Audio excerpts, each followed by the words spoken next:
আসসালামু আলাইকুম, আমি তানজিল ইসলাম মুন্না। প্রিন্টিং আর্টে বরাবরের মতো আপনাদের সকলকে স্বাগতম। আজকে আমরা অ্যাডোবি ইলাস্ট্রেটর টুলবারে থাকা সিম্বল স্ক্যানার টুল এবং সিম্বল স্টাইলার টুলটি সম্পর্কে দেখব। ওকে, দেখুন, প্রথমে আমাদের আছে সিম্বল স্ক্যানার টুল। এই সিম্বল স্ক্যানার টুলটি আমাদেরকে জানার জন্য আমরা এখান থেকে কিছু সিম্বল তৈরি করে নিব। সিম্বল তৈরি করার জন্য কী করব, আমরা এখান থেকে উইন্ডোতে আসবো। উইন্ডোতে এসে আমরা এখান থেকে যদি সিম্বলটাকে সিলেক্ট করি তাহলে কিন্তু আমরা এখানে সিম্বলের কিছু অপশন দেখতে পাবো। ওকে, এখানে কিছু বাই ডিফল্ট অপশন দেওয়া আছে। আপনারা যদি চান যে এখান থেকে আপনারা আরও কিছু অপশন নিয়ে আসবেন, তখন আপনারা এখান থেকে কিন্তু এটাকে সিলেক্ট করে এখান থেকে কিন্তু বিভিন্ন ধরনের সিম্বল এখানে অ্যাড করে নিতে পারেন। ওকে, যেমন ধরুন আমি এখান থেকে যদি হেয়ারলুম এটাকে সিলেক্ট করে যদি আমি এখান থেকে একটি সিলেক্ট করি তাহলে কিন্তু এখানে সিম্বল একটা এখানে চলে আসবে। ওকে, সো আমার এখানে বাই ডিফল্ট যেই সিম্বল আছে আমি এখান থেকে এটা ব্যবহার করছি। সো আমি যদি এখানে কি করব, সিম্বল যে স্ক্যানারটা আছে এটা বোঝার জন্য, অর্থাৎ এটা কাজটাকে বোঝার জন্য আমরা এখান থেকে সিম্বলটাকে নিয়ে আসলাম। ওকে, এখন আমি কি করব, এখান থেকে এই সিম্বলগুলোকে আমি এখানে আনবো। আনার জন্য এখানে সিম্বল স্প্রে টুলের মাধ্যমে এখানে আমি এই যে আমার প্রজাপতিটা আছে প্রজাপতিটাকে সিলেক্ট করে আমি যদি এখান থেকে ড্রাগ করি, দেখুন একটা ড্রাগ করলাম, দুইটা, এভাবে ড্রাগ করে আমি কি করলাম, স্প্রে করলাম সিম্বল স্প্রে টুলের মাধ্যমে। ওকে, স্প্রে টুলের মাধ্যমে আমি সিম্বলটাকে স্প্রে করার পরে আমরা এখন কি দেখব, এখন আমরা সিম্বল স্ক্যানার টুলটার কাজটা দেখব। ওকে, আমরা এখন কি করব, সিম্বল স্ক্যানার টুলটাকে সিলেক্ট করব। সিলেক্ট করে আমরা যদি কোনো সিম্বলের উপরে যদি শুধু একটা ক্লিক করি তাহলে দেখবেন যে আমাদের যে সিম্বলটা আছে সেটা কিন্তু আমাদের হালকা হয়ে গেছে। আমি যদি আবার এটা ক্লিক করি তাহলে কিন্তু আরও বেশি হালকা হয়ে গেল। ওকে, আর এটা ক্লিক করলে আরও বেশি হালকা হয়ে যাবে। এভাবে আমাদের সিম্বল স্ক্যানার টুলের মাধ্যমে কিন্তু আমরা সিম্বলগুলোকে কি হালকা করতে পারি। ওকে, যেমন আমি এটার মধ্যে ক্লিক করলাম, হালকা হয়ে গেল, এটার মধ্যে ক্লিক করলাম, হালকা হয়ে গেল, এভাবে হালকা করতে পারি। এটা যদি আবার ভারী করতে চান, অর্থাৎ এটাকে যদি আবার পূর্বের অবস্থায় ফিরিয়ে আনতে চান তাহলে কিবোর্ড থেকে অলটা ধরে রাখবেন, অলটা প্রেস করে ধরে রেখে আপনি যদি ক্লিক করেন তাহলে কিন্তু আপনাদের এগুলো কিন্তু পূর্বের অবস্থায় ফিরে আসবে। ওকে, এটা হচ্ছে কি সিম্বল স্ক্যানার টুলের কাজ, অর্থাৎ কোনো কিছুকে হালকা করা এবং পূর্ব অবস্থায় ফিরে আনা কাজ হচ্ছে কি স্ক্যানার টুলের কাজ। ওকে, সো আমরা স্ক্যানার টুলের কাজটা দেখে নিলাম। এখন আমরা দেখব হচ্ছে কি সিম্বল স্টাইলার টুলের কাজ কি।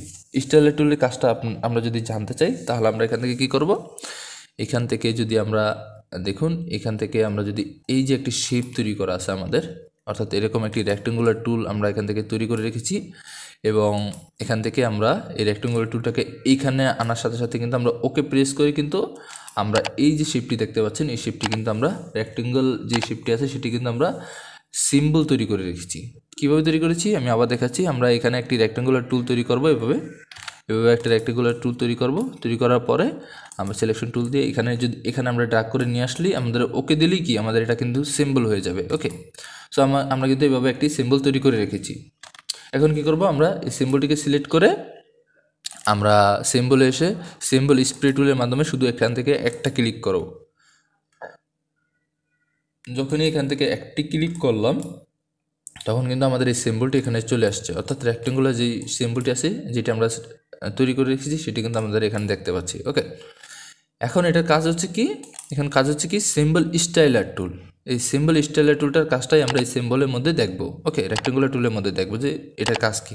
এখন যদি আমরা সিম্বল স্টাইলার টুলটাকে যদি সিলেক্ট করি, সিলেক্ট করার পরে আমরা উইন্ডোতে আসবো। উইন্ডোতে এসে গ্রাফিক স্টাইল, এই গ্রাফিক স্টাইলে এসে আমরা এখানে গ্রাফিক্যাল কিছু স্টাইল দেখতে পাবো। এই স্টাইলগুলো কিন্তু আমরা আমাদের এই সিম্বলে ব্যবহার করতে পারবো। ওকে, কীভাবে সেটা, এখানে দেখছেন বাই ডিফল্ট কিছু অপশন দেখা যাচ্ছে। ওকে, আমরা যদি এখান থেকে যদি এই অপশনটাকে যদি সিলেক্ট করে আমরা যদি সিম্বল, দেখুন সিম্বল স্টাইল টুলটা কিন্তু আমাদের সিলেক্ট করা আছে। এখন যদি এটা সিলেক্ট অবস্থায় যদি আমরা এখানে শুধু একটা ড্রাগ করি তাহলে কিন্তু আমাদের এই স্ট্রাকচারটা কিন্তু আমাদের এই সিম্বলে চলে আসলো। ওকে, এখন আমরা যদি চাই যে এই যে এখানে একটি দেওয়া আছে RGB যেটাই আছে কবেলস্টোন, এটা যদি আমরা সিলেক্ট করি তাহলে কিন্তু আমাদের এইটা কিন্তু এখানে হয়ে যাবে। সো এখানে একটু সময় নিবে, এটার ক্ষেত্রে একটু হয়তো আমার এটা একটু হ্যাং করতে পারে।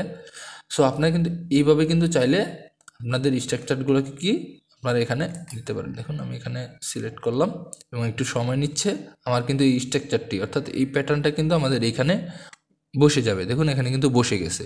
এভাবে চাইলে কিন্তু আপনারা আপনাদের যে সিম্বল স্টাইলার টুলের মাধ্যমে কিন্তু আপনাদের সিম্বলের কি আকার এবং আপনাদের ডিজাইন কিন্তু আপনারা চাইলে পরিবর্তন করতে পারেন।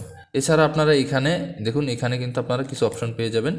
আমার সিম্বল স্টাইলার টুলটি ব্যবহার করার পর আমার কম্পিউটার একটু হ্যাং দেখাচ্ছে।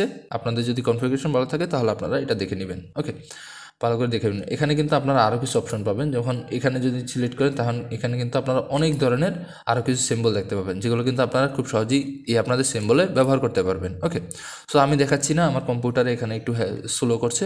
সো আপনাদের কনফিগারেশন ভালো থাকলে কিন্তু আপনারা এগুলো ব্যবহার করতে পারেন। সো আশা করি আপনারা সিম্বল স্ক্যানার টুল এবং সিম্বল স্টাইলার টুলটি সম্পর্কে জানতে পেরেছেন। যদি ভিডিওটি ভালো লাগে তাহলে আমার এই ছোটো চ্যানেলটিতে একটি সাবস্ক্রাইব করে দিবেন এবং লাইক এবং আপনাদের মতামত জানাতে অবশ্যই ভুল করবেন না। সো ভিডিওটি আজকে এই পর্যন্তই। পরবর্তী ভিডিওর জন্য সবাই সুস্থ থাকবেন, ভালো থাকবেন। আসসালামু আলাইকুম।